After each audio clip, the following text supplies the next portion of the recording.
And welcome to Mazda Raceway Laguna Seca, the 8th race of the 2002 American Le Mans Series season. The Monterey Sports Car Championships on a picture-perfect afternoon. 32 cars ready to start and on pole for the 6th time this year. Defending champion Manuel Pirro and Frank Biela. Pirro quickest, more than 106.3 miles an hour. Starting alongside series point leader Tom Christensen, his teammate Dindo Capello. If Christensen does well, he can take a giant step to the championship. Second row, the weekend's big surprise, the Caddies. Max Angelilli, J.J. Leno in the 8 car, just a mile an hour slower than the Audis, half a second back. Their sister ship, the Cadillac number 7, our pole sitter at GTS. For the second straight race, not the Corvette. The yellow cars have never won here. They qualified 3rd and 4th quick, but the 3 car has to start from 30th today. On GTS pole, it's the Pro Drive Ferrari, Thomas Enga, Peter Cox. In GT, on pole for the 7th time this year, Lucas Luhr, Sasha Massa, and the Alex Job McKenna Porsche. That's the 23 car. Besting their teammates by 0.4 of a mile an hour, and the rest of the field looks like this. One GT dark horse, it's the Risi Ferrari 360, the 35, starting 3rd in the class. Anthony Lazzaro and Ralph Kelleners have a good shot here today. Glad to have you with us on NBC Sports. We're underway from Mazda Raceway, Laguna Seca. The Audis, the Cadillacs, and the champion Audi. That's the white car, dropping into 5th. Boy, look at this. The Panos coming up the inside of the champion car, bumping already. Good battle for 5th spot on board with the 50 car. This is the look out the front nose piece, the splitter they call it of the Panos. Oh man, and you see the difficulty of trying to get around this track on cold tires. You will see all day long a lot of sand and dust getting kicked up. It seems that with everything being around this track so close, now we're back on another nose splitter. This is the Fairy Tale Brownie car. The size of the Corvette looks like a truck right next to that. Jeff Bucknam on board taking the first stint in the race. The Audi's out in front, starting up the hill toward the corkscrew. This is that part of the course you described for us, Bill. Steeply uphill at this part and very difficult, particularly on the opening lap when the tires aren't up to temperature. The tendency is, as you press this rise, just like in your street car, the car will try and lock the brakes. The 675 leader is the Nighthawk 11 car getting in front of Weaver. Now let's zero in on the GTS pedal. Here's the Pro Drive Ferrari. Thomas Enga, Peter Cox. You know the Corvette story. They've dominated this category for so long, but they've never won here at Laguna Seca. And right now it's the Pro Drive Ferrari out in front, Bill. Yeah, a stunningly beautiful car. That really is just a work of art, whether it's on the track moving or just sitting in the pit lane. Now the Corvettes dominate the points chase. Fellows and O'Connell team in the 3 car. Pilgrim and Collins in the yellow number 4 Corvette. We'll tell you more about the Fellows O'Connell day or weekend so far. They had problems yesterday during practice and qualifying. Flat spotted tires, decided to change those tires. That forced them to start the 3 car from the back of the grid. So up front in GTS, the Ferrari, the Celine is second. And here comes the Corvette. He's gotten in front of Naspetti now in the Olive Garden machine. That's the number 4 Corvette. In GT, Lucas Luhr, Sasha Masson getting ready to try to clinch a championship for themselves. But they've got a challenge today from a Ferrari also. This is the Risi Competition Ferrari 360 out of the Houston stables. So good battles in GTS and GT. Also in the 675 and the 900 category. We climb on board the Zybernaut Alex Job Porsche, the 23 car. Take a look as he works his way up the front straightaway. Luhr is leading. His teammate, Jörg Bergmeister, in the number 22 Job Porsche second. Overall race leader, car number 1, Emanuele Pirro. But his teammate, Tom Christensen, right there. That's a battle for the lead heading under the Bridgestone Bridge. We've been lucky enough to watch these battles all year long in the GT between the 2 Alex Job cars and also these 2 Audis. It's nice that they're given the freedom to go out and race because the spectacle and the fun that it creates for the spectators and for us too. Sure. Wonderful racing. The 2 Cadillacs ride 3rd and 4th. Max Angelilli in the 8, Emmanuel Collard in the 7. Car number 2, the second place car of Tom Christensen, is on pit road. Christensen started the car, but the Cadillacs have had a good weekend so far, also on pit road. Jan Bikas. They've already made driver changes on both the 8 and the 7, but they're having a little bit of trouble on the 7 car behind, down on the ground at 57, 58, right on 1 minute. That's assuming that J.J. Leno can get this thing fired. And right behind the 7 car, on about the same sequence, trying to get the tires and the equipment out of the way. So the Caddies trying to put together a great day here today. Caution on the racetrack, though, Bill. It's something very interesting. Just before they left, I think that Leto, Ron Fellows in the gravel trap. That's the caution. They have to pull him out. I got hit. Not once, but twice. Well, now, there's not too many things on the racetrack faster than a Corvette. Was it one of the P cars? Seems like a silly question, but you know who? Yeah, I know who. Okay. Yeah, it was a P car. I just, I don't know. I mean, you know, sometimes when you're committed, I mean, it's so slick. there's nothing you can do. And so it seemed like the car that ran into me was used me as a bit of a berm, because it was once and then twice. But anyway, it's... Now the 50 car, one of the two Panoses, was penalized earlier. We'll show you how that took place just a few moments ago as we are under full course caution. Here comes the 50 up behind the Yes Network Porsche in GT. There was contact as they came through one of the corners. You can see the winglet of the right front corner of the 50 car getting knocked off and flying off into the weeds. And this is something that I guess I'm biased for Magnussen because I love watching him drive. He's just a brilliant talent, but I don't think that deserved a penalty. Now the Zero car in GTS, the Olive Garden Coca-Cola Ferrari, came to pit road with a broken suspension piece. We thought at first a tire was down. They fueled the car, made the driver change from Emmanuel Naspetti to Mimo Scattarella, but it turned out that it was actually a broken piece in the front of the car. Now this car has undergone a lot of revisions before Laguna Seca. Just back under green, just in time to see another full course caution here at Laguna Seca. In the corkscrew, this is Johnny O'Connell in the Corvette. We just heard from his fellow driver, Ron Fellows. O'Connell out of the car with a fire bottle. That car is heavily engulfed in flame. Fire crews are there. You can see they've already dumped a lot of powder in the car. The onboard extinguishers have gone off. O'Connell is out safely. That's he with the helmet on and the uniform, reaching back into the cockpit, probably to turn off the fuel bill. Boy, this is really strange. Look at that fire. Look at this black, oily fire. That is really bad right now. That fire is well and truly underway. Take a look. There's the car on fire as Johnny O came down the hill in the corkscrew. He got it off the track safely into the gravel trap and bailed out. You can see the flame billowing out from the back end of the car as he was coming through the corner. Back with you. The green flag is back underway, and the Audis have dominated so far. Bila in car number 1 is out in front.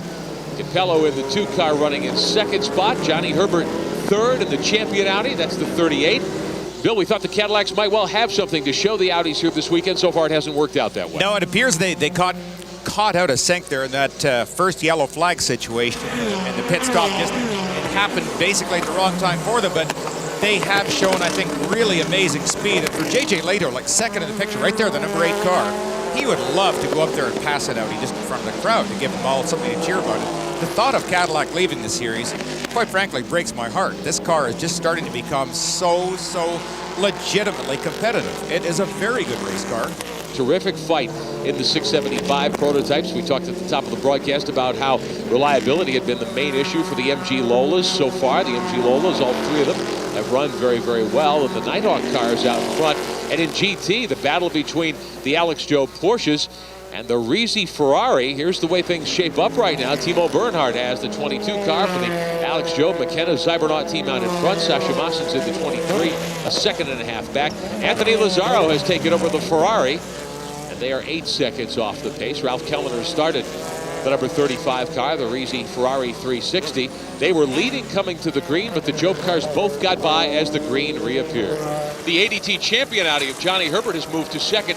The 2 car, the team car to Bila's machine, Bill, back in 8th. They've got suspension problems. A very rare failure for this car. It has seemed to be bulletproof all year long, but something has gone astray. They say that there is a bent rear suspension arm. Long stop fuel car with the damage to the rear end. How is that going to affect the handling and the tyre wear, particularly in the later stages? No, the problem was the rear right, the toe link was broken, so they changed it. So the car is perfect, okay. And the car was very good before. I mean, we think we had maybe the best Audi today. Everything was running quite well. But the team did a fantastic job changing it fast. But still, in this competition, we dropped back. So let's just have to regain as many positions possible. So Dindo is doing a good job. Christensen leading the driver's standings overall. This doesn't help his chances of winning the championship. No, it's a dream come true for Johnny Herbert in the champion ADT car because this should tighten it up a little bit more. And there's only really 2 races after this. There's the Miami Grand Prix and, of course, the Petit Le Mans. Meantime, one of the prototype contenders today, car number 7, the Cadillac. This is the car of Emmanuel Collard and Eric Bernhard. Fuel pressure troubles, evidently. They have stopped the car. They're out of the car. The car's parked against the barrier. Jan Bikas, they're done for the afternoon, I guess. Yes, and unfortunately, that was just a lack of fuel pressure. Meantime, battling for third spot, Brian Herta has come to pit road. Jan Beekes. Of course, they're going to be in a little different sequence than the Audis because they don't get quite the mileage, or at least the distance on the fuel tank. Herta, meantime, had gotten by J.J. Leto for third spot just before that stop. That should be their final stop of the day. His task now will be to try to chase down Leto in the remaining Cadillac. Great battle this weekend in the 675s, Jan Beekes. Yes, there is, and we have a driver change underway. Looks like Claudia Hurtgen is going to get in, but they're having some difficulty getting the seat insert out prior to her arrival. So now you see the fuel is done, but of course, she is one fast pilot. So that's going to get her fired up to see if she can make up this time and try and keep up with the 16 car, of course, which has its own problems today. But boy, what a great battle in 675. Well, reliability has been the story in this category. These MG Lolas are blindingly fast. The Nighthawk team with 3 drivers, we pointed out earlier in the broadcast, that requires 2 driver changes. We heard Jan Beekes mention the problems the Dyson team has experienced. We talked earlier in the broadcast about how they had dialed the turbo boost back in that car to try to make sure the car would last the whole way. Reliability has been the Achilles heel of these MG Lolas. It has, but you know what? The problem that they have at the moment, funny enough, is that they have a boost line that is off. IMSA monitors the boost on these cars to be sure they don't get too much horsepower, and that monitor came loose and pulled off a boost hose. So at the moment, not only did they turn down the horsepower, but unfortunately because of the boost meter and that hose loose, they have even less boost now than they even had anticipated. The third place overall car, J.J. Leto, stopping. You know, I think maybe J.J. was expecting a driver change. It appeared that he'd gotten rid of all the belts. Yeah. And now he's signaling for help to get them done back up. He is. See, he actually put his shoulder harness back behind him. That's Yes, usually when you're ready to get out of the car. And this should be interesting, too. He is still shown in third place, but Brian Herta is off. Boy, is that him he's right off. there? What's this? Cold tires. Instead of going the rest of the way on the entrance road and coming onto the racetrack, he went through the gravel. Now, he must have picked up a lot of trash by doing that in the tires. Would have, yes. The tires will be filthy at least for half a lap. As we watch Leto come up the backside of the racetrack and head toward the corkscrew. Boy, what is it about Laguna Seca that just turns Brian Herta There is alive? Herta in that 51 car. He is so good here. That's one of the Penoses he took over from Bill Auberlin. Oh, He's no. off. Brian Herta, who is an expert here at Laguna, has gone off and drilled a tire barrier at the bottom of the corkscrew. Yeah, I'm sorry, Brian. I didn't mean to jinx you. Oh, he has given up fourth. He lost the spot to his teammate. Wow. Just the back end got away from him. He was sideways very early on that corner. That's a very quick corner, too. And now this, number 22, Timo Bernhard in the Alex Job McKenna Porsche. He is pulled over with mechanicals. Now, they were the GT leaders. We saw Timo as they came under the Bridgestone Bridge just a moment ago, slowly. So that will hand the lead over to the team car, Sasha Maassen and Lucas Luhr in car number 23, the other Alex Job McKenna Zybernaut Porsche. Now in GTS, the Corvette starting to rumble here. Kelly Collins and Andy Pilgrim have managed to move that car to the top of the charts, amazingly, considering what that team has battled through today. The Pro Drive Ferrari, the 33, Thomas Enga, Peter Cox, one car off in the dust here.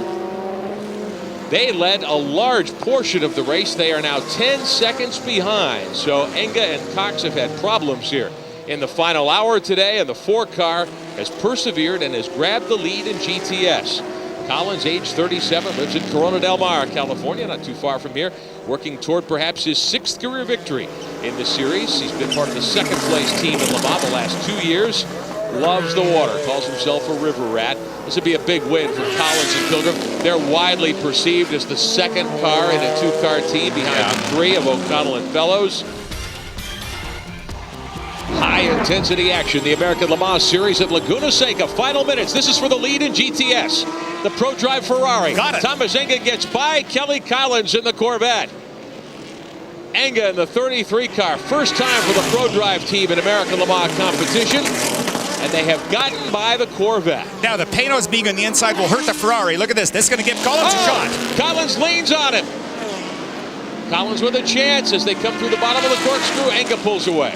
And the problem for the Corvette is they have been running out of tires. They're also a little tight on fuel. They think that gamble has paid off, but the tires are really shot. You can see that Kelly Collins had precious little there to fight back with. With Enga going through the dirt a little bit, Collins came back at him. Enga used up all the road, forced Collins' left rear tire off. In 675, this is a great story. 7th overall, the Gestetner 11 car, the Nighthawk MG Lola. Claudia Hurtgen from Germany in that car for the final stint. She has gotten back by Butch Leitzinger and James Weaver, and the Dyson Thetford Norcold, very similar car. In fact, now has a 40-second lead in the 675s, and they may have solved their reliability problem. Kelly Collins has run the Corvette out of fuel, evidently. Well, at least he stopped on the racetrack. And Martin said it was a gamble they thought they were okay on, and obviously it is not. Vila, final left-hand turn, front straightaway here at Laguna Seca. Checkered flag is in the air. Frank Vila and Emanuele Pirro are your winners today of the Monterey Sports Car Championships. They take the 900 prototype win as well. Vila waves to the fans. And the Ferrari of Thomas Enga and Peter Cox, they will win in GTS. They've got a 48-second lead over Franz Conrad and Terry Borcheller in the Celine. Sasha Maassen brings home car number 23 for the Alex Job McKenna Zybernaut team. They will win in GT. And here comes the Nighthawk Racing Gestetner MG Lola. Claudia Hurtgen on her way to victory in the 675 category. And what a great ride for Frank Vila, standing on this bulletproof Audi. It looked like a somewhat routine day at the office, but boy, threading through traffic sometime looked like it was a real challenge. Yeah, you know, it always looks easier than it is, but I was really afraid that we have another stupid problem because we were leading so often this year. And in the end, we retired for some stupid reason, so I was really listening to everything. I think the engine was bad, the tire had a flat spot, the gearbox was broken. I was really getting crazy in the car, but I'm really happy to win that race. Thomas Enga, last weekend Formula 3000 Championship, this weekend your first race in the Ferrari in North America, and a great move to take it from the Corvette. Well, it was fantastic. I couldn't believe. I mean, after all the problems we had in the beginning of this year, and we were not able to match the speed of Corvettes and the Celine as well, finally we did it. The team did a great job. And I mean, the car, my lovely red Ferrari, was fantastic. Thank you. Claudia, quickly, a victory in 675, great reliability today. Were you concerned after your slightly slow last pit stop? Yeah, I know that we was in front and I have a big gap, and so I can go relaxed. But for sure it was important for the team to win this race, because all races before we have something trouble. But so I'm happy for the team that we can win today. Sasha Maassen, you took over your car in second place behind your teammates, but you ended up winning GT. But not a great win for your...